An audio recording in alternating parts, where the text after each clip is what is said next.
everybody. I am Professor Gustavo Said from Federal University of Piauí. Let's start another interview for CISECO. The pandemic period, with the impossibility of holding the annual face-to-face event, CISECO's staff decided to conduct a series of interviews about various and different subjects. Today, we are pleased to interview Professor Mike Stricklin. Welcome, Professor Mike Stricklin. Hello, Gustavo. Professor Mike is an emeritus professor of graduate journalism at the University of Nebraska-Lincoln. He was a collaborating professor of social communication department at Federal University of Piauí and still continues to collaborate with us. He is a senior professor, Fulbright Research Fellow at UFPI at Federal University of Piauí in the year of 1990. He was a volunteer for Peace Corps in Sergipe, Brazil, between 1966 and 1968. He has a PhD in journalism and mass communication at University of Iowa, the year 1977. He has a master's degree in journalism at the University of California, Berkeley, 1972. And he is graduate in journalism and English literature at Baylor University in 1996. Well, Professor Mike, I have several questions for you, but I want to start with a general question. I know that you are going to talk about the journalism in the US context during the pandemic and also about the correlations with the American elections for president. Yes. So I want to start with a very general question. And I think that based upon this question, we can talk about other important subjects. How would you describe the current state of American journalism vis-a-vis the pandemic? Well, that's the heart of it. That's the most difficult question facing us right now. Before I get into that, let me tell you I am honored to join with other professors that I know, Professor Braga, Professor Fausto. I've known those guys for 20 years, and have my research has been enriched by them, and I really congratulate this group for having this conference on Zoom. So how would I describe the current state? In chaos, in confusion. Ever since Gustavo asked me to think about this topic, I've been sort of informally talking to my Facebook friends who are journalists, my orbit of friends who are almost all of them retired journalists, and and I tell them about this opportunity to talk to you guys. And what am I going to say? What would you recommend? Invariably, there's a period of silence, and people will fold their arms, and they will begin to talk about the election and the pandemic and the social media and the decline of newspapers and broadcast television, and no one knows what to believe anymore. They talk about fake news. Generally speaking, the narratives are similar, but they're most similar in their inability to come up with an answer. Everyone ends up shrugging their shoulders. I don't know. That's my general impression That's what I'm seeing, what I'm hearing from people. And what that does is that leads to even more confusion for ordinary people, the people who journalism, American journalism is supposed to serve. And that confusion is fed, it's not caused by, but it's certainly fed by the communication strategies of President Trump. What he's done is he set himself up to control the narrative, the public narrative, by misrepresenting the deadliness of COVID-19. He continues to do that. There's a party planned at the White House tonight for 400 guests. None of them will wear masks. I've got mine.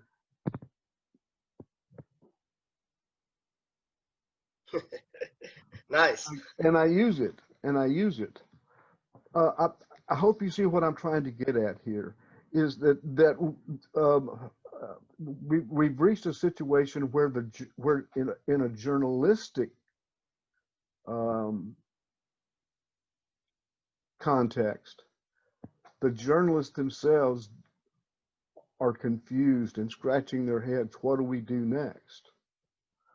And as an academic, what I've tried to do is to back away from this situation, and it's very difficult to do. Why?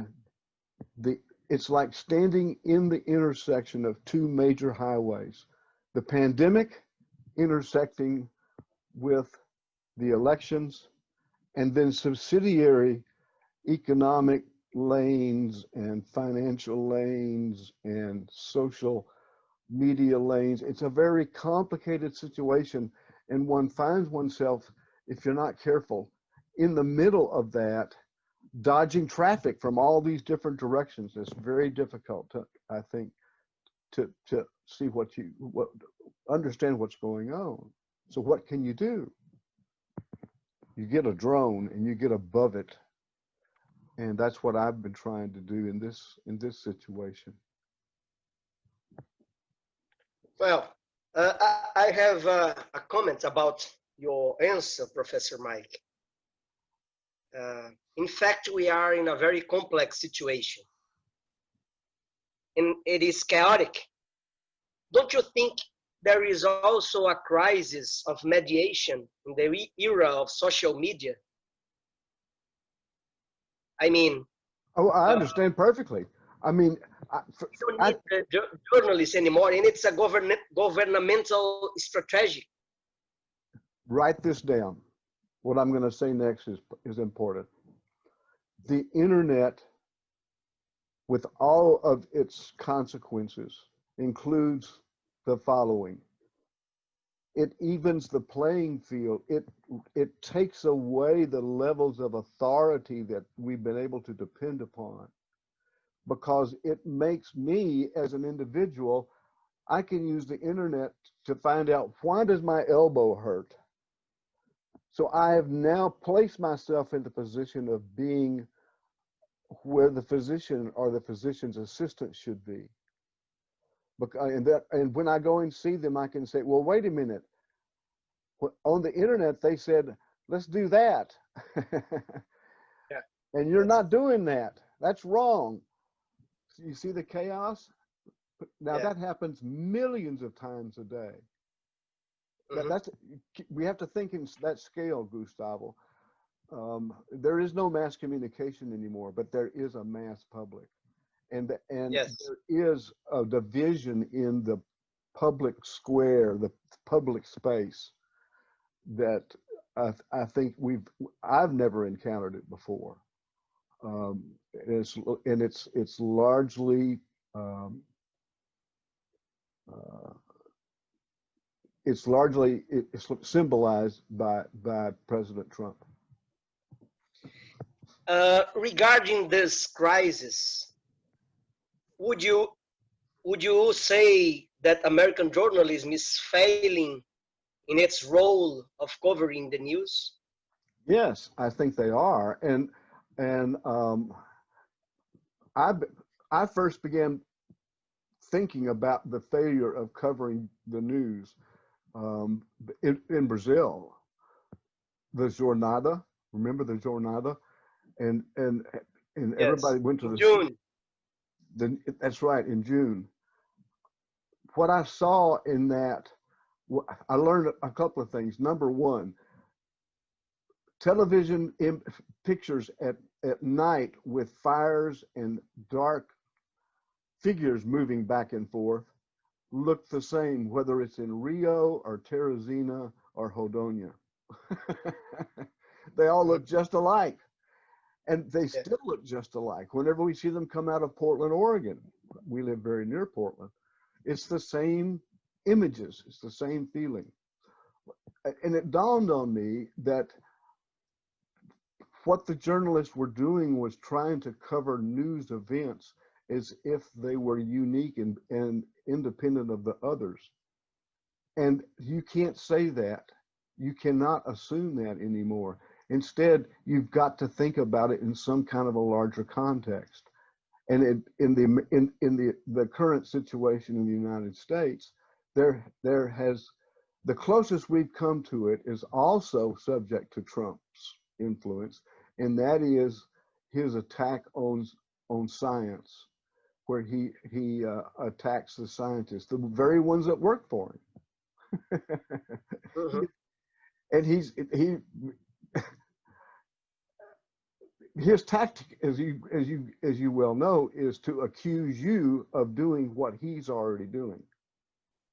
So therefore, you become you are the focus is on you, and you have to defend yourself. That's not me. We're not doing that. That's what he's doing.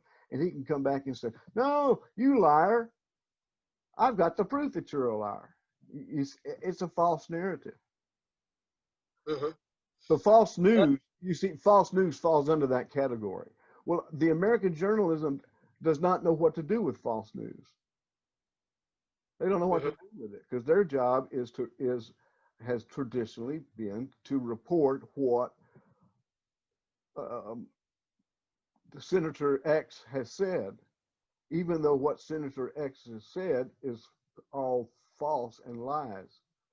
The training for American journalism has been to report that as the true facts. This is what Senator X said today.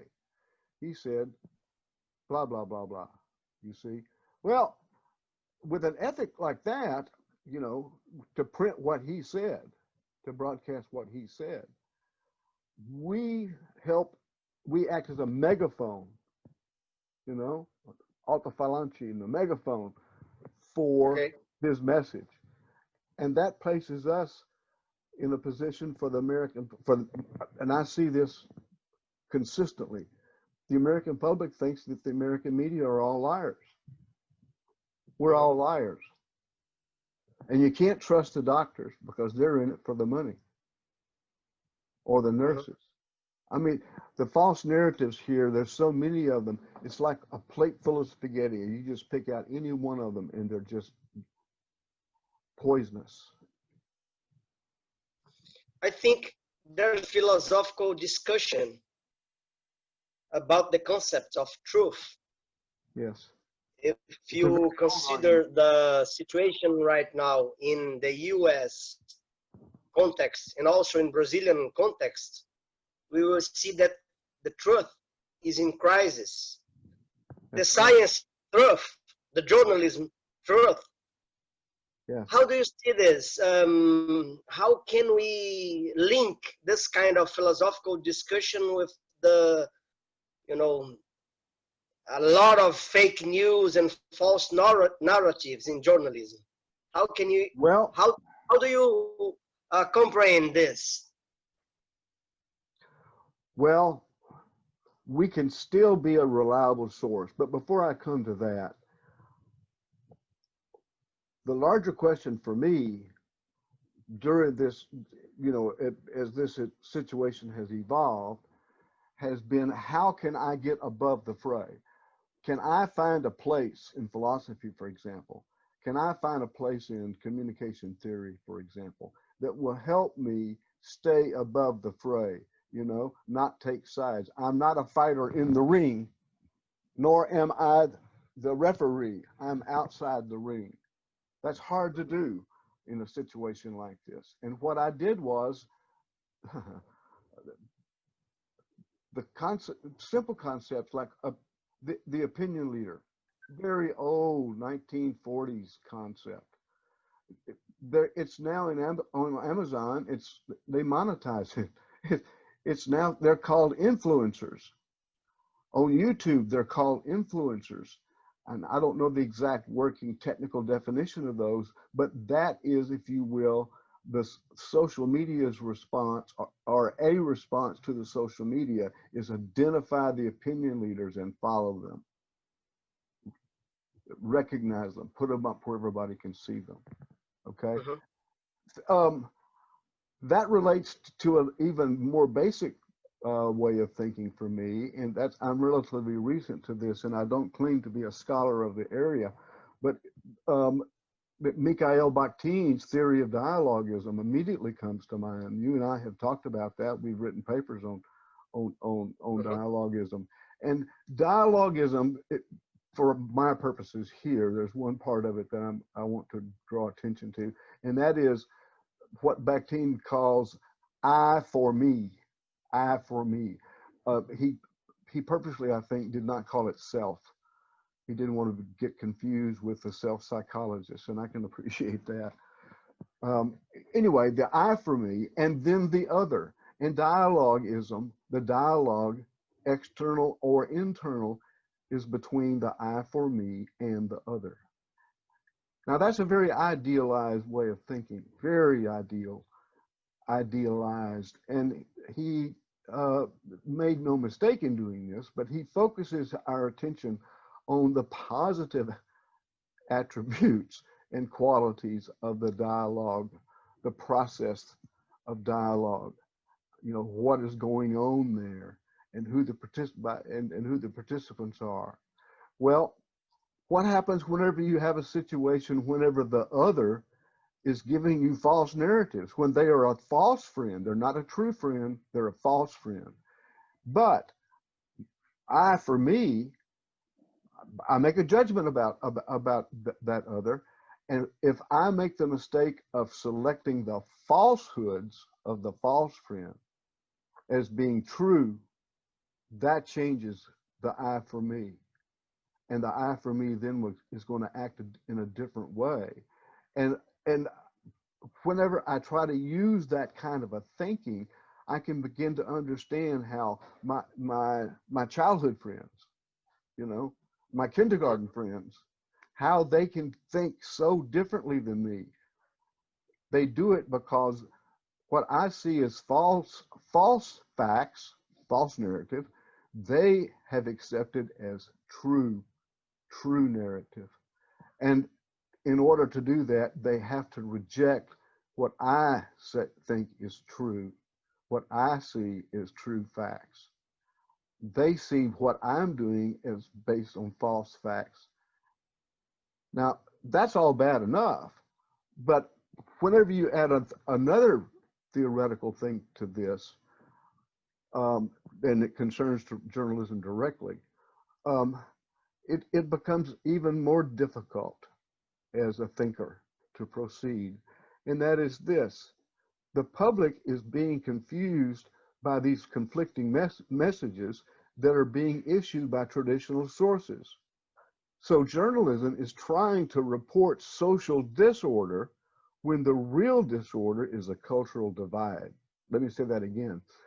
Journalism is continuing to think of itself as being in its social role of saying, this is the police report, this is the hospital report, this is what the governor has said, this is what happened at the meeting last night.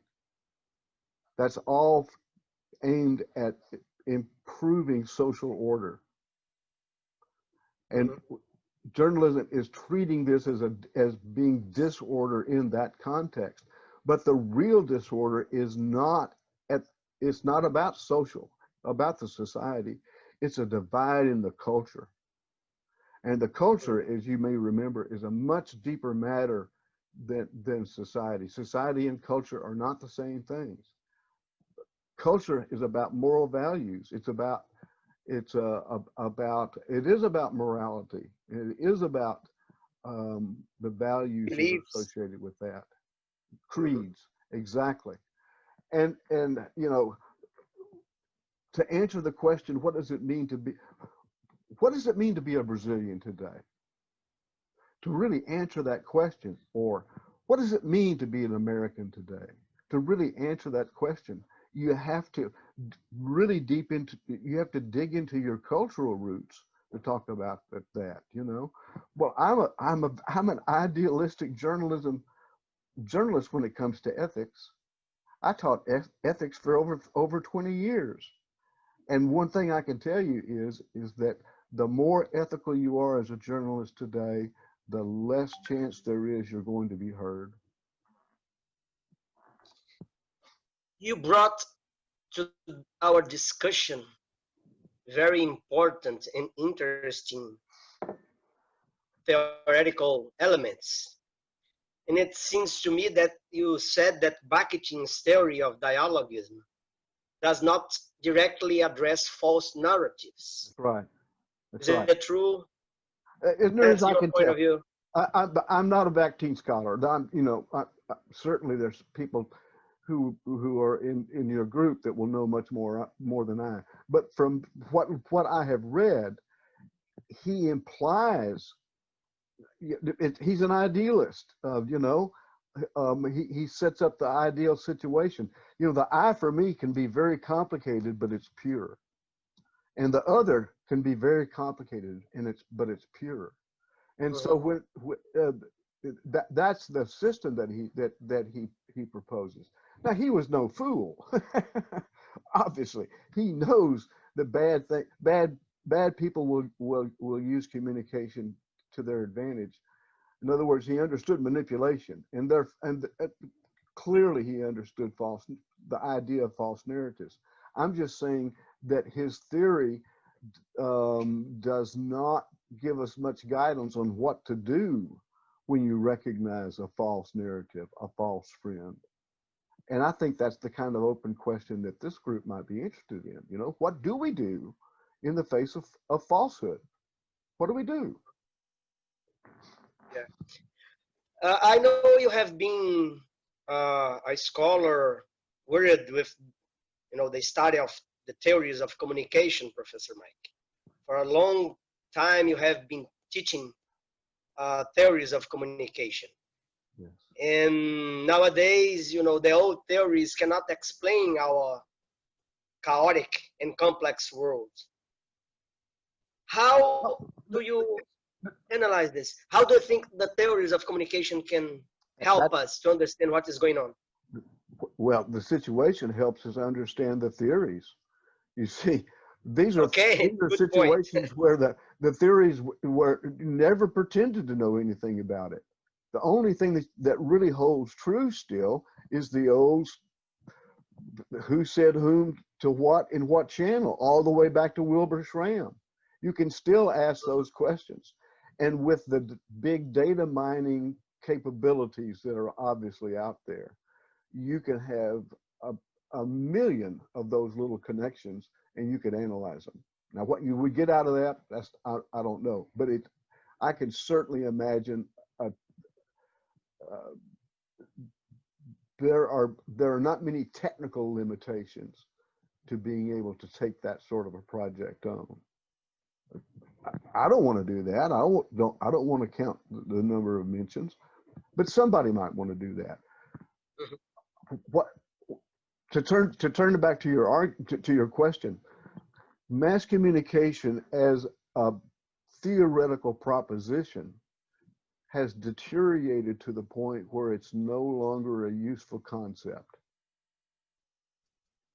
And what I mean by that, it's replaced by a much more amorphous, without shape,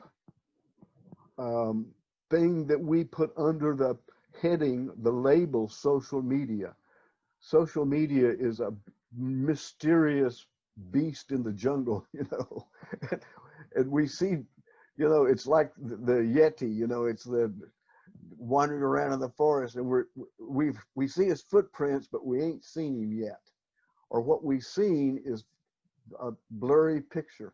Well, that's kind of the shape that I think we find ourselves in today. Is we're recognizing things that were not there before, and the old concepts, it's so obvious now. The advertisers are trying desperately to hold on to demographics as a means by which to influence, you know, their messages, you know, to influence an audience. Well, it doesn't work. It doesn't work anymore. You know, with Amazon, I can, man, if I want to sneak off and buy some kind of hiking gear, you know, in a tent, I can do that without ever going away from my computer. I don't have to go any place special. I'm more anonymous than I've ever been before. Yeah. When you were talking about that, it made me remind of Charcot, who I don't like at all. Okay. But Charcot said, okay, theories are good, but they don't stop the facts. You see? He's got his logic backward. His logic is backward. I'm an empiricist, you know that. And I'm an idealist, and I'm a romantic, and all those good things. But fundamentally, I'm a very traditional kind of guy. And you've got to have your logic. There's got to be an internal consistency to your logic for it to attract my attention. I mean, it really does. And what you just described has got the thing completely upside down. You know, there's little hope to convince that person. He doesn't get it. And what about methodology strategies? For example, I know you have worked with Q methodology. William Stevenson's and it's a very complex methodology. I think we need new methodologies to understand complex and chaotic process. I think you're quite right. What do you think about the methodology, methodology of research and communication right now? What drew me to Q methodology deserves to be stated here. We have a whole lot of money being spent and resources being spent on what I think of as basically quantitative analysis. Lots of it. Only a very small amount is available for studies of that are not quantificated but are qualitative by nature. And amongst those there is Q methodology, which is a means of studying communicability at the individual level. What you're studying in Q is called Q methodology. Attracted me because by its very nature, it is an opportunity to quantify and study feelings, people's feelings, and thus their opinions and their attitudes, and about almost any topic you can imagine. The result of that is a methodology about communication that opens up all kinds of avenues for thought that I would not have otherwise. Can you explain what you understand for communicability? What is communicability in this let me give you methodology? Let me give you an example from it was never a pandemic, but it was a threat of an epidemic, and that was the original HIV/AIDS. We did a study, a Q study, in 1986, and what it purported to do would be to be used as an aid in advertising to young people on ways to to prevent the spread of the disease. It's very early, 1986. So we do this study, and again, we're trying to get feelings here. We want attitudes, and what we identified really three major attitudes. One was in perfect bipolar relationship. In other words, one end of it was positive about something, and the other end was negative about it, and that it was consistent in that. Guess what it was? It was attitudes about science versus the church, religion. Science versus religion. Preventative to AIDS for the scientific is to rely on scientific data to help guide us through this disease. The church, let's pray. Don't do abstination and all that sort of thing. Well, there's, like as I said, there's a third attitude, and that was fearful. It was people afraid. They were very well of the argument going on between the pro-science versus the pro-church. You notice it's the same situation we have today with the evangelicals, representing the church in my thinking anyway. But we have that third factor too, that third attitude, and that is fearfulness and confusion. And part of the confusion is not knowing which way to look. Should I look towards science to help get us out of this mess? Should I look upon prayer? In the stripped down version, prayer to get us out of this mess. The focus of journalism should be on easing the fear of the fearful. You see how I've connected that up to what journalism ought to be doing right now? Yes, you can tell us about, people ought to wear masks and all that sort. Yeah, the prevention stuff, but you need to find ways, you need to find the stories and the facts that will help ease the fearfulness of all those people out there. Otherwise, you're not doing your job, and that is helping to hold the community together. Let's come back to journalism during pandemic and during the elections in the United States. We are doing this interview in the middle of an election process. Yes. For president in the United States. Yes. Well, with or without President Trump, there will be hard times for journalists in the US. Yes. After the elections, don't you think? Yes, and it's because the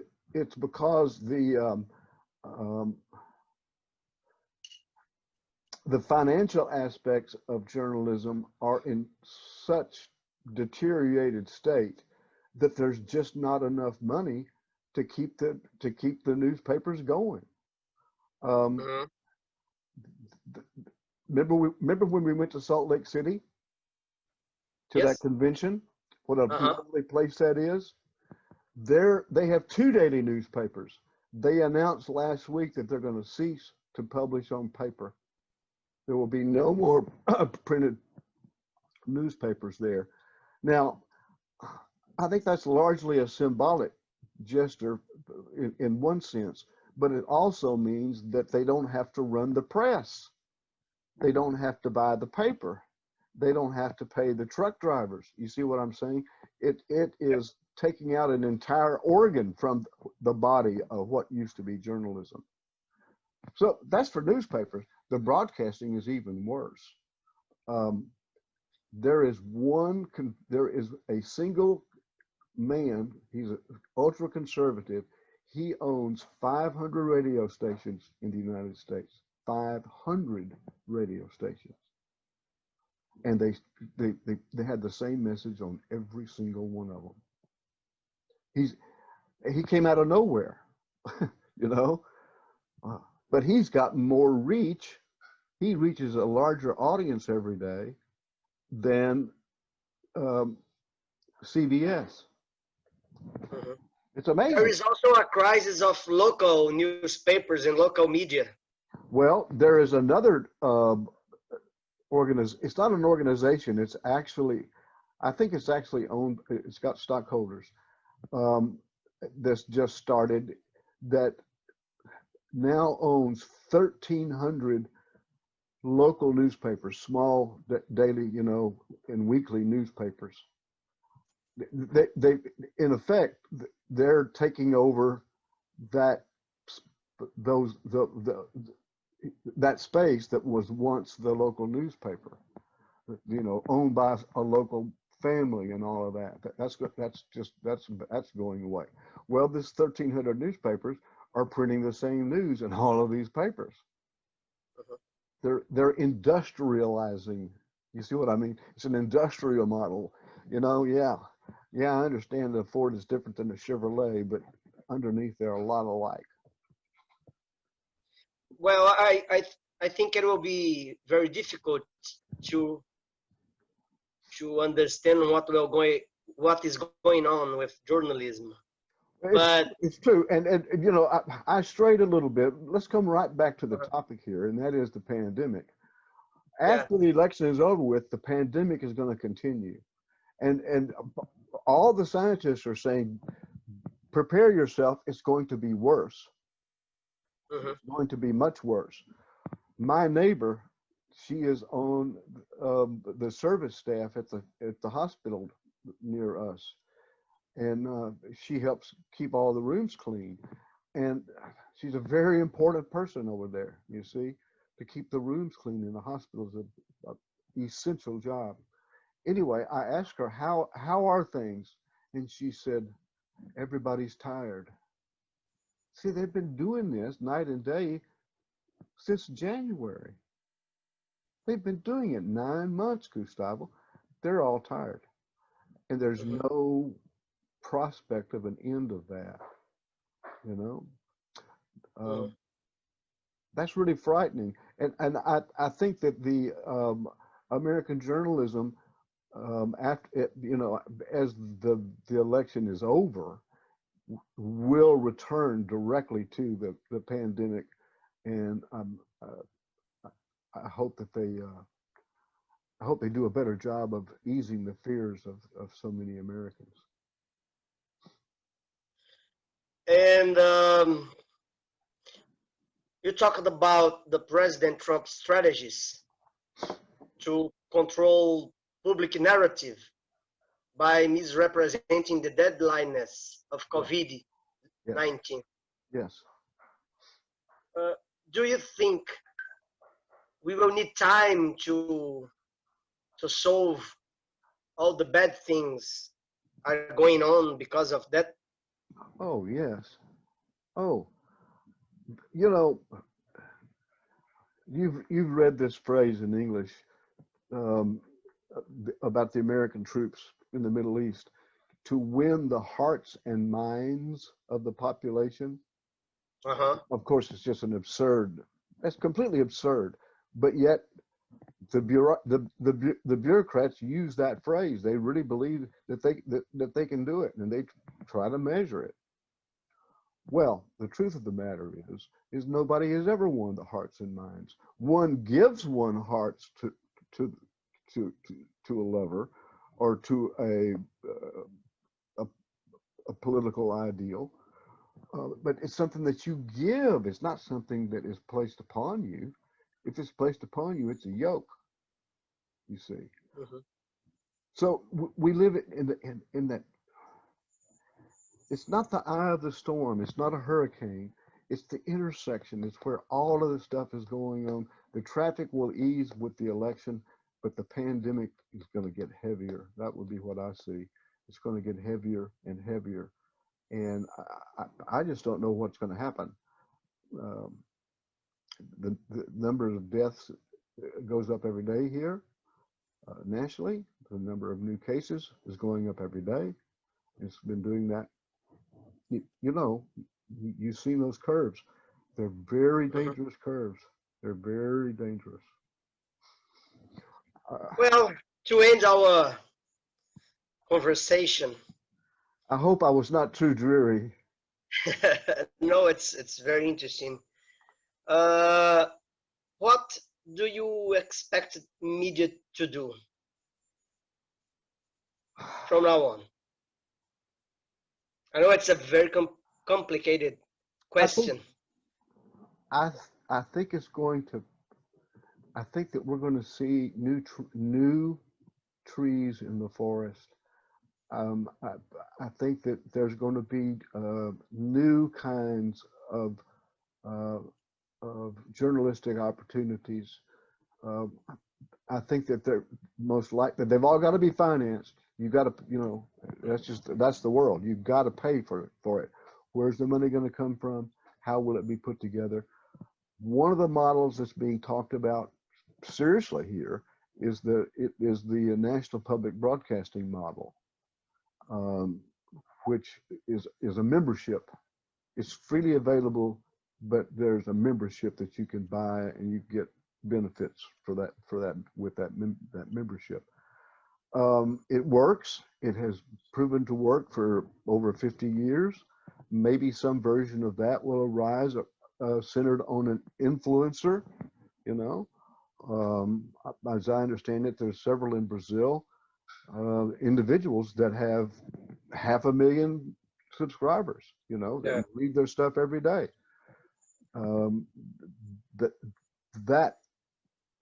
That fact is not lost on smart people and investors. There are people out there that will take advantage of that. Not necessarily to the public's benefit either. It's hard on academics. You can't talk about the public space the way that I did 20 years ago. The public space can no longer be imagined in terms of an enclosed figure, you know, a field. You can't think about it that way anymore. There's no center to it, you know. The public space today has no center. It's individualized. Well, it's important to tell our viewers that this interview is being made during the elections for president in the United States. Maybe we can do another interview with Professor Mike after the elections, commenting the results of the election. Let's wait. Well, Professor Mike, thank you so much. Do you want to say something more? No, I'm grateful for the opportunity. It's obviously something that's means a lot to me, and I'm honored to be able to participate in this fashion. Okay, we are very pleased to have this conversation with you, and we want to thank you, and we want to express that our conversation was very important and was very interesting. We have many other things to talk about, but let's wait, and maybe we can talk again later. Good. Thank you all. You're welcome. I hope you enjoy. Bye-bye. Bye-bye.